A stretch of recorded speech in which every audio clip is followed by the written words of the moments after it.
the outcome of the hearing that was taking place in the National Herald case. Sonia Gandhi and Rahul Gandhi need not appear tomorrow. That's the decision of High Court. Meenakshi is joining us on the phone line. Meenakshi, big relief here for the Gandhis in terms of the summons that were put out for them.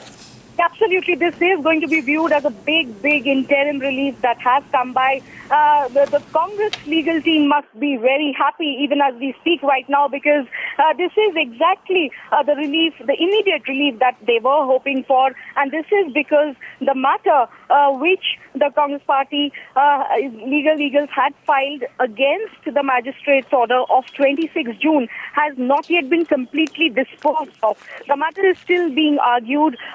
Today we saw Kapil Sibal complete his submissions, and subsequently we saw Abhishek Manu Singhvi also complete his submissions on behalf of Rahul Gandhi. But there are others who really need to complete their submissions, and so when the business was being concluded for the day, the legals of the Congress party got up and brought it to the court's notice that tomorrow was the 7th of August, which was looming large as the appearance date as per the magistrate's 26th June order, which was passed on the 26th of June, wherein the summoning orders were passed, and therefore the High Court has now stepped in and has granted a huge interim relief for the Gandhis till the 13th of August.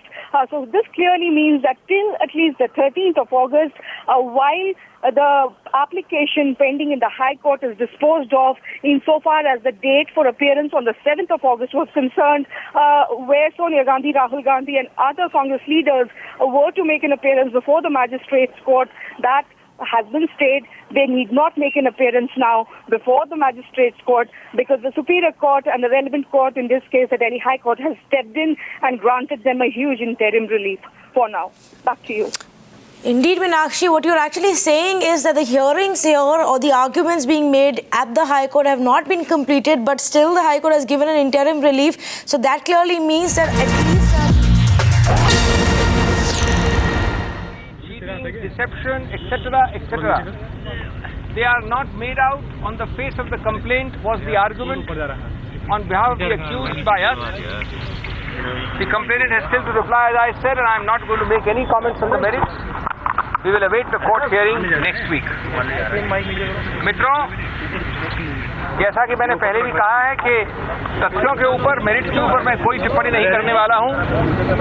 माननीय न्यायालय ने विस्तार से सुना है हमें कल और आज, और अब करीब अभियुक्तों की सभी की दलीलें सुन ली हैं सिवाय एक अभियुक्त के। न्यायालय अब अगले हफ्ते कंप्लेनेंट को सुनेंगे। 13 तारीख निश्चित की गई है। जिम्मेवार अभियुक्तों की हैसियत से और वकीलों की हैसियत से हम तथ्यों के आधार पर या मेरिट पे कुछ नहीं कहना चाहते हैं, क्योंकि ये एक न्यायिक कार्रवाई चल रही है। हाँ, इतना आपको संक्षेप में बता सकते हैं कि अभियुक्तों की तरफ से संक्षेप में जो दलील की गई, मुख्य दलील ये थी कि जो भी आरोप हैं उनके विशेष तत्व, कानून में कोई भी तत्व बन के आगे उभर के नहीं आया है। तथ्यों में सब तथ्य विहीन है। सभी जो मुख्य एलिमेंट्स, इंग्रेडिएंट्स हैं आरोप के, वो नहीं बनते हैं, और इसलिए हमने मांग की है न्यायालय से। न्यायालय ने अगले हफ्ते तक आंतरिक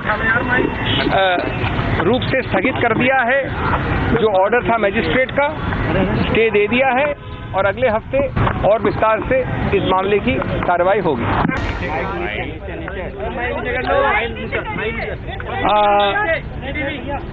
आज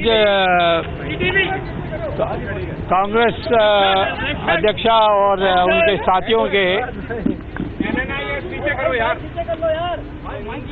आज कांग्रेस के अध्यक्षा सोनिया गांधी और उनके जो साथी थे आरोपी, उनके तरफ से 3 सीनियर काउंसिल्स ने बहस की थी, और ये पूरा जो आफ्टरनून का टाइम था उसमें बहस में उनकी बहस सुनी गई थी। तो मेरी बारी आने के लिए 4 बजे से ज़्यादा टाइम हो गया था, और कोर्ट ने कहा कि इसको आप कितने समय लेंगे। मैंने कहा मुझे तो 2 घंटा आवश्यक होगा। तो कोर्ट ने कहा कि हम 13 तारीख अगस्त को इसको करेंगे।